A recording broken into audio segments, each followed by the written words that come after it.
아멘. 오늘 귀한 거룩한 잔치에 여러분들을 초청하며 환영합니다. 우리 예수님께서 성만찬을 제정하시고 또 주님께서는 다시 오실 때까지 이 예식을 항상 기억하며 기념하라고 우리에게 당부하셨습니다. 사도 바울도 이제 고린도 교회를 향해서 오늘 본문 11장 23절부터 29절 말씀을 통해서 예수께 제정하신 그 성례를 우리에게 말씀해 주고 있습니다. 주님의 성찬에 참여하면서 위로를 받고 또 믿음에 굳게 서게 되면 무엇보다도 먼저 우리가 어떻게 해야 될까요? 나 자신을 살피는 작업이 있어야 된다는 것입니다. 하나님께서 말씀을 통해 우리 안에 역사하실 때 그 말씀의 능력이 내 삶을 수정할 수 있도록 또 그 말씀 안에서 우리의 삶의 방향을 잘 정해서 하나님 말씀 은혜가 될 수 있도록 살피는 그러한 작업이 우리에게 필요하다는 것이죠. 우리는 성경에서 우리를 보면서 이 성경 말씀에 비추어서 나 자신을 살펴보되 나를 어떻게 살피는 것이 잘 살피는 것일까? 여러분들은 여러분의 신앙의 모습을 어떻게 살피는 것이 잘 살피는 것이라 생각하십니까? 먼저 우리는 각각 자기의 죄에 대해서 깊이 생각하고 죄 때문에 심지어 자기 자신을 미워하고 하나님 앞에서 자신을 철저하게 낮추는 작업을 해야 됩니다. 죄 때문에 누굴 미워한다고요? 나까지 미워할 정도로. 우리는 죄 때문에 하나님의 진노 아래 있습니다. 사실이죠? 이 죄는 반드시 하나님의 징벌을 받아야 됩니다. 하지만 하나님께서는 이 죄의 징벌을 당신의 아들 예수 그리스도를 땅에 보내시고 그에게 친히 담당시키시고 그의 아들을 십자가에 죽게 하심으로 내가 짊어져야 할 그 죄를 예수님께서 지심으로 우리의 죄를 다 갚아 주셨다는 사실이 우리의 삶 가운데는 큰 은혜이기도 하다는 것이죠. 그리고 하나님의 약속은 확실한 이 약속을 우리 성경의 말씀을 보면서 내가 믿고 있는지를 한번 따져보자는 겁니다. 나의 마음 중심 깊숙이 예수 그리스도를 진실로 나의 인생의 주인으로 섬기고 또한 그분을 예배하고 있는지를 살펴보자는 것입니다. 오직 예수 그리스도께서 고난을 받으시고 죽음을 당하심으로 나의 모든 죄를 용서하시고 이 그리스도의 의를 우리에게 입혀주셨는데 이 영원한 은혜의 선물이 나로 말미암아 되어진 것이 아니라 우리의 구속자이신 예수 그리스도가 십자가 죽으심을 통해서 주어진 것입니다. 그러므로 우리는 그분을 믿기만 하면 단순히 입술로 마음을 다해 고백하기만 하면 비록 우리는 허물 가운데 있지만 예수 그리스도의 그 십자가의 구속의 은혜가 있기 때문에 하나님 우리를 죄인이라 부르지 않고 예수 때문에 뭐라고요? 의인으로 부르신다는 것입니다. 완전한 의인이다. 그리고 이제부터 나의 모든 삶으로 하나님께 감사하고 또 신실함으로 살고 있는가를 살피는 작업이 우리에게 필요하다는 거예요. 산후라면 우리의 우선순위가 바뀌어서 참 입술의 고백 속에는 예수 그리스도 그분의 은혜를 기억하고 감사하는 모습이 있지만 정작 우리의 삶 가운데는 그러한 은혜에 합당한 모습이 전혀 나타나지 않기 때문에 나를 바라보시는 하나님은 지극히 슬퍼할 수밖에 없다는 것입니다. 나아가 내 안에 있는 증오심과 질투심과 여러 가지 것들을 십자가 앞에 철저하게 내려놓고 이제 예수로만 지체를 사랑하고 이웃을 승며 나가는 이러한 것이 우리 가운데 있어져야 된다는 거예요. 하나님께서는 이렇게 준비하는 모든 사람들을 모두 확실한 은혜로 다 받아주실 것이고 우리 주 예수 그리스도의 거룩한 성찬의 상에 참여하기에 합당한 사람으로 우리 각 사람을 여겨주실 것입니다.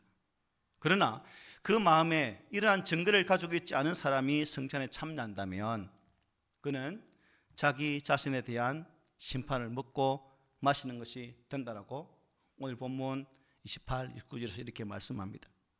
사람이 자기를 살피고 그 후에야 이 떡을 먹고 이 잔을 마실지니 주의 몸을 분별하지 못하고 먹고 마시는 자는 자기의 죄를 먹고 마시는 것이니라고 말씀하고 계시죠. 따라서 그리스도와 사도 바울의 명령을 따라서 우리는 제가 말씀드리는 하나님의 계명을 어긴 사람은 성찬에 참여하지 말 것을 권고하고, 또 그들은 그리스도의 나라에 참여할 자리가 없음을 우리 모두는 함께 선언해야 될 것입니다.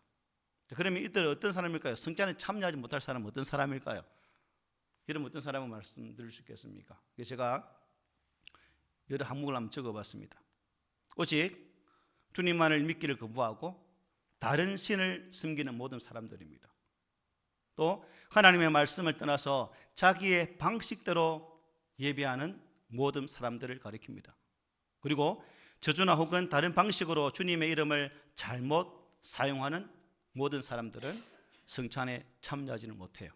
나아가 예배에 매주일 신실하게 참석하지 않고 하나님의 말씀의 선포와 이 성례의 신성함을 멸시하는 모든 사람은 성찬에 참석할 수가 없습니다. 부모나 그들의 위에 있는 다른 군의에 복종하지 않는 모든 사람도 포함됩니다. 나아가 사람의 생명을 해하거나 혹은 이웃에 대해서 정오심을 품고 있으면서 하위하기를 거부하는 모든 사람들, 거룩한 혼인의 관계에 있든지 독신으로 있든지 자기의 몸을 순결하게 지키지 않는 모든 사람들, 도둑질이나 탐욕이나 사치함으로 세속적인 삶을 사는 모든 사람들, 모든 거짓말쟁이들과 험담하는 사람들과 남을 비방하는 사람들, 결국 이 모든 사람들을 우리가 일컬어서 한마디로 말하면 뭘까요? 하나님의 거룩한 계명을 어김으로써 말과 행위로서 믿지 않음을 드러내는 사람들. 그래서 예수를 믿지 않고 하나님의 말씀을 신뢰하지 않는 사람들은 이 거룩한 예식에 참석할 수 없다는 것이 자신을 살피는 자의 모습입니다. 성찬은 오직 어떤 사람을 위해 준비된 것인가요? 예수 그리스도를 믿는 사람들에게 베풀어주는 거룩한 상입니다. 그러므로 예수를 믿지 않고 하나님의 말씀을 신뢰하지 않는 그들에게는 이 상이 베풀어져서는 안 된다는 것이죠. 그러나 여러분, 이것은 마치 죄가 하나도 없는 사람만이 이 주님의 성찬에 나아갈 수 있다는 말씀이 아니에요. 그죠? 우리가 우리 안에서 완전하고 어렵다는 것을 나타내려고 주님의 식탁에 나가는 것 또한 아닙니다. 이 말씀은 성찬에 참여할 자격 조건을 따져보라는 말씀도 아닙니다. 성찬에 참여할 자격이 있는 사람 아무도 없습니다. 자격을 갖추어라 하면 누가 나갈 수 있겠습니까? 저도 못 나가는 거죠. 도리어 우리는 우리의 생명을 예수 그리스도 안에서 찾고 이로써 우리가 우리 자신으로서는 죽은 사람입니다 라고 인정하는 것, 이게 더 중요한 거죠. 세례가 뭐예요? 죽었다가 살아나는 거 아닙니까?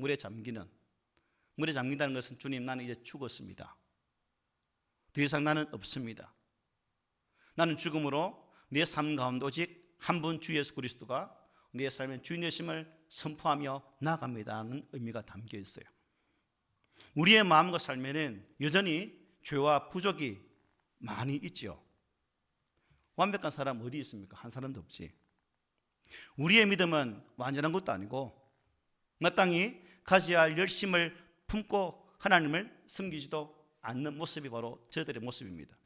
우리는 날마다 자기의 믿음의 연약성과 자기의 육신의 그 악한 정욕에 대항해서 열심히 싸워야 되는 거예요.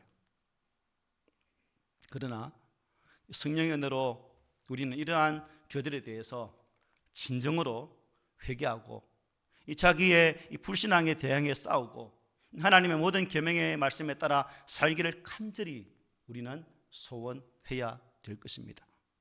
비록 죄와 약함이 우리의 뜻을 거슬러서 우리 안에 여전히 남아있다 할지라도 하나님께서 우리를 은혜로 받아주시고 이 천국의 양식과 음료에 참여하기에 합당한 사람으로 여겨주심을 믿음으로 나가야 된다는 거죠. 하나님이 허락하는데 이 땅에 그 무엇이 이것을 막을 수 있겠습니까? 이 땅에 것은 하나님의 방법을 막을 수가 없어요.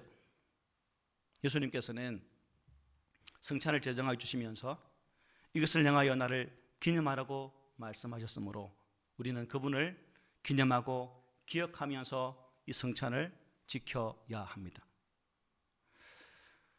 우리가 이 예식을 행할 때마다 그리스도 여러분 무엇을 기념하고 무엇을 기억해야 될까요? 여러분들 성찬식을 맞이하면서 항상 기억하라, 기념하라 라고 말하는데 무엇을 기억하고 무엇을 기념합니까? 뭘 기억하죠? 예수 그리스도는 구약의 족장들에게 내려주신 그 약속의 말씀대로 성부로부터 이 세상에 보내심을 받고 인간의 몸을 입고 이 땅에 오셨습니다. 이 땅에서의 공생의 삶을 통해서 그분은 우리 인생에 져야 할 모든 질고와 모든 죄악들을 친히 담당하시고 고난의 길을 걸어가셨습니다. 친히 우리의 죄를 사하기 위해 그 고통을 당하셨고 멸시와 천대를 당하셨습니다. 당신이 져야 할 십자가가 너무나 고통스러웠기 때문에 겟세마네 동산에서 그분은 울부짖으며 하나님께 간절히 외치셨습니다. 이 모든 것이 나를 위한 주님의 거룩한 사역이었고 또 이러한 죽으심 가운데 죽음 앞에서 친히 잡히시면서 그분은 스스로 결박을 받으셨습니다. 왜요? 나에게 자유를 주시기 위해서. 그 주님은 십자가에서 죽으셨는데 나를 살리기 위한 거룩한 죽음이셨습니다. 엘리 엘리 라마 사막다니, 아버지 아버지 나를 왜 버리시나이까? 처절하게 외치면서 예수님은 여러분과 저를 살리기 위해서 그 고난의 십자가의 죽음을 친히 담당하셨습니다. 그러면 우리는 이 성례전을 대할 때마다 주의 죽으심과 피 흘리심, 이제 장차 오실 주 예수를 소망하면서 그분을 기억하고 기념하며 이 성례전을 지켜가야 된다는 것입니다. 우리가 이 은혜의 언약에 속하여 있다는 것을 확실히 믿게 하시려고 우리 예수님은 마지막 유월절 잔치에서 성찬을 친히 제정하여 주셨습니다. 주님은 떡을 가지시고 축사하신 후에 그것을 떼어 제자들에게 주시면서 말씀하십니다. 이것은 너희를 위하는 내 몸이니 이것을 향하여 나를 기념하라 말씀하셨습니다. 마찬가지로 식후에도 말씀하시고 이렇게 증가합니다. 이 잔은 내 피로 세운 새 언약이니 이것을 향하여 마실 때마다 나를 기념하라고 말씀하셨습니다. 왜 주님이 이 말씀 주셨는가? 제가 여러분이 친히 떡을 먹고 잔을 마실 때 아하, 나의 주님께서 이 몸과 잔으로 나를 위해 죽으셨구나를 항상 확인하라는 거예요. 떡을 먹고 잔을 마시면서 그런 의미가 담겨 있는 거죠. 예수님께 제정하여 주신 이 성만찬에서 우리는 우리의 믿음과 신뢰가 십자가에서 단번에 드려진 완전한 희생제사로 우리를 이끈다는 사실을 기억해야 됩니다. 사람의 제사는 불완전합니다. 짐승의 제사는 불완전합니다. 그러나 완전하신 하나님, 완전하신 인간이 되신 그 예수 그리스도가 십자가에서 단번에 죽으심으로 우리의 죄를 위한 구속의 은혜를 완성하여 주셨습니다. 이제 우리는 그 잔을 대할 때마다 그 주님을 기억하고 이 성찬을 맞이해야 된다는 것이죠. 또한 이 성찬을 대하면서 우리는 우리 모든 지체가 한 몸이다 하는 것을 기억해야 됩니다. 태어나는 과정이 다르고 자라왔던 방식이 다르고 배워왔던 방식이 다를지라도 저와 여러분은 예수 그리스도 안에서 한 몸이라는 사실이죠. 그래서 바울은 이렇게 말합니다. 떡이 하나요 많은 우리가 한 몸이니 이는 우리가 다 한 떡의 참념이라고 증거합니다. 지체의 아픔이 나의 아픔이고 성도의 고통이 나의 고통이고 성도의 즐거움이 나의 즐거움이요 성도의 행복이 나의 행복이라는 그 의식, 그러한 생각, 하나의 몸을 이루기 위해서 우리는 이 성찬에 참여해야 된다는 사실이에요. 그리고 우리는 예수님께서 다시 오실 그날까지 이 성례절을 지키면서 주님의 다시 오심을 소망하는 그러한 자세를 가져야 됩니다. 주님께서 장차 이 땅에 오실 그날을 소망하면서 주의 떡을 주님께서 주신 잔을 먹고 마시면서 주 예수여 어서 오십시오 라는 그러한 간절함으로 이 성찬에 참여해야 될 줄 믿습니다. 오늘 이 성례전도 이러한 기억, 이러한 기념으로 오직 한 분 주 예수만 소망하는 그런 은혜가 있기를 소망합니다. 아멘.